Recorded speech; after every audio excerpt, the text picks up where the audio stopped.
Hello my dear students, hope you all are doing well. I welcome you all for your English online class. Children, kindly follow the below mentioned instructions. Use earphone or headphone for a better learning experience. Keep a notebook and a pen handy to make notes. Read the text on the screen. Sit at a quiet place. You may pause the video till you get ready to resume or when you have to make a note of important points. My dear students, topic for today is direct and indirect speech. What is direct speech? In the English language, there are two ways of conveying what someone else has said. First is the direct or quoted speech and second is indirect or reported speech. What is direct speech?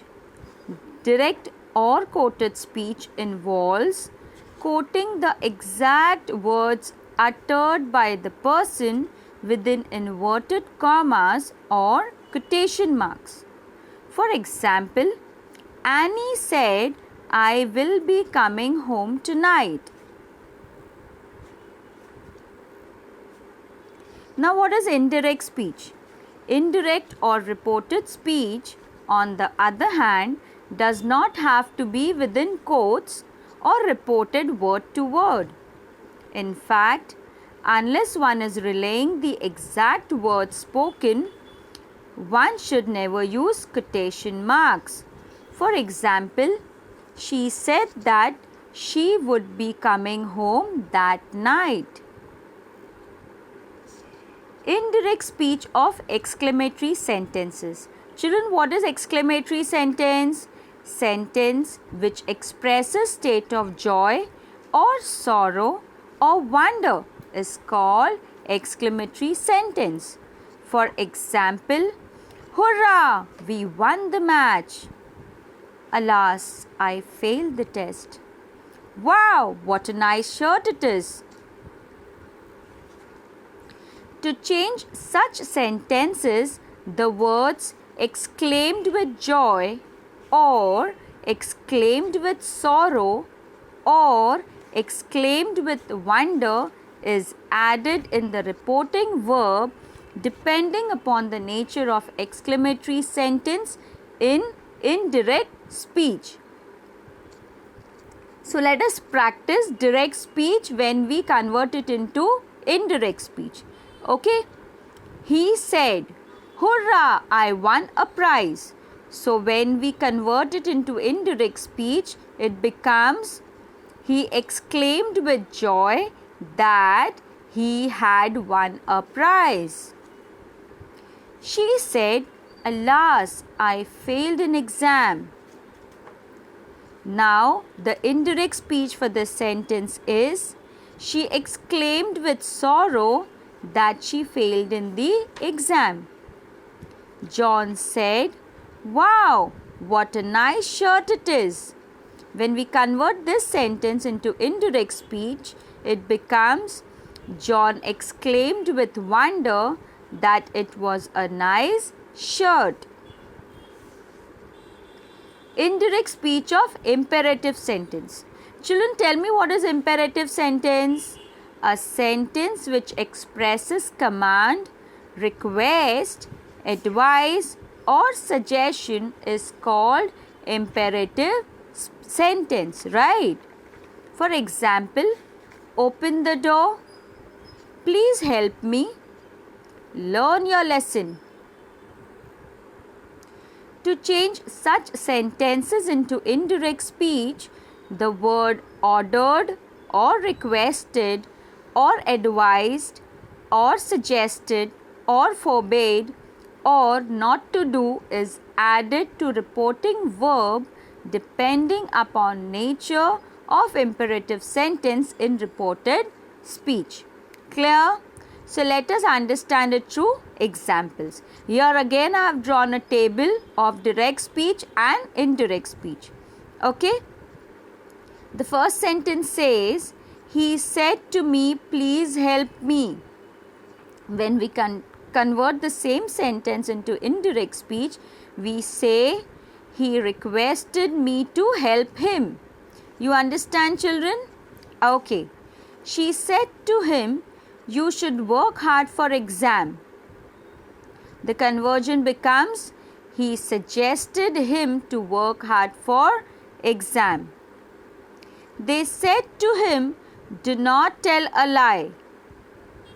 They said to him not to tell a lie. He said, open the door. So conversion becomes, he ordered to open the door. The teacher said to student, do not waste time. When we convert this sentence into indirect speech, we say the teacher advised the students not to waste time. You understand, children? Very good.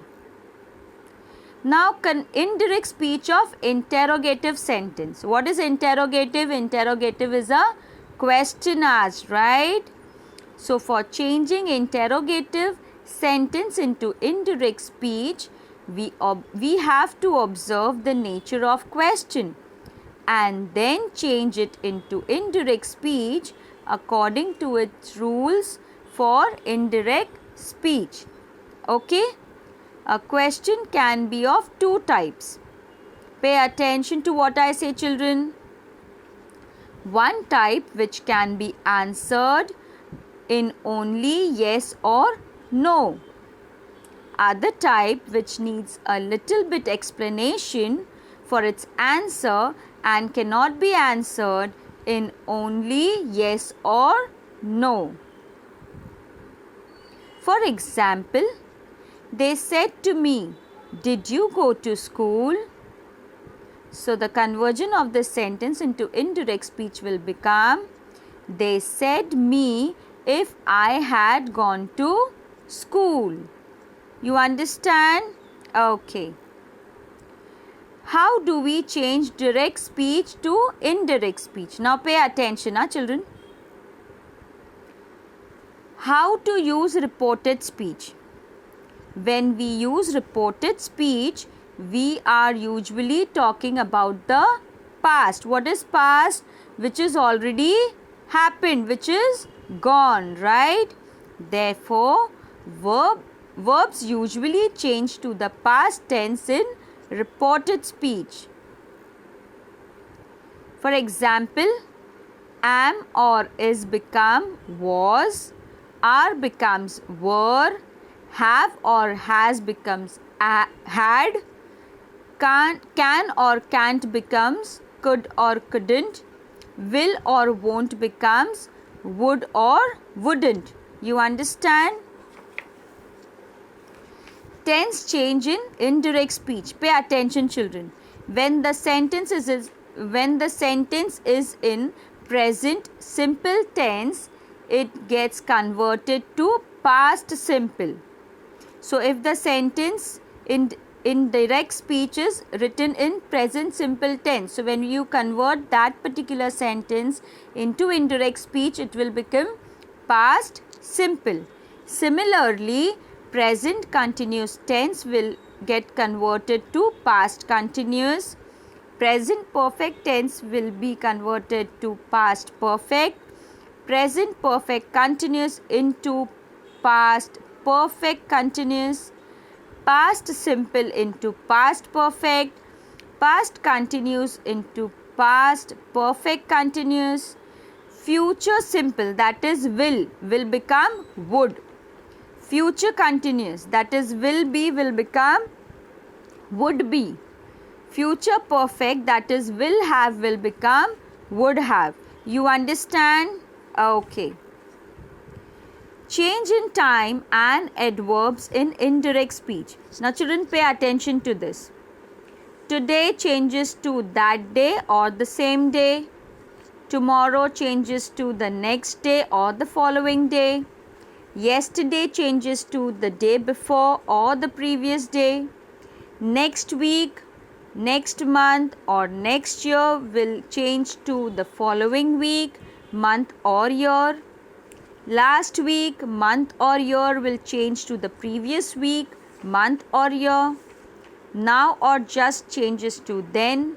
Ago before changes to before. Year becomes there. This becomes that. You understand? Very good. Now let us understand it with more examples. Okay.